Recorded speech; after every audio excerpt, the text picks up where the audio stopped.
এই যে দেখুন আমাদেরকে নাস্তা দিয়েছে, এই যে সেদিন খাইতেছে সবরের মতো লাগতেছে। হ্যালো গাইস, আসসালামু আলাইকুম, সবাই কেমন আছেন? হাই। এই যে দেখুন ফারুক ভাই কিভাবে খাইতেছে, সে লিমিট একেবারে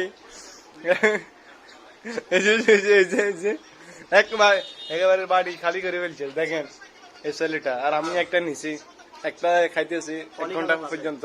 হ্যাঁ, এই যে ফারুক ভাই দেখেন আবার বাড়ি দি। ফারুক ভাই উদা কি বেশি লাগছে? আবার আবার বলবো ছাত্রকে বলে। এই যে দেখুন আমাদেরকে নাস্তা, এই যে দেখুন আমাদের সেলিমা ভাই খাইতেছে। আমাদের ফারুক ভাই আবার নিয়ে গেছে বাড়িতে, ওনার বলে বেশি ক্ষুধা লাগছে। হ্যাঁ, এই যে আমাদের নানা খাইতেছে দেখেন, যে ফারুক ভাই তো একেবারে টানাটানি লাগা দিছে, একেবারে পাগল হয়ে গেছে এই যে খাওয়ার জন্য। এই যে আমাদের গম খাবারটা আমি একটা নিই, খাই কিরকম হয়েছে। আর এই যে দেখুন ফারুক ভাই সেজি ফেলতেছে।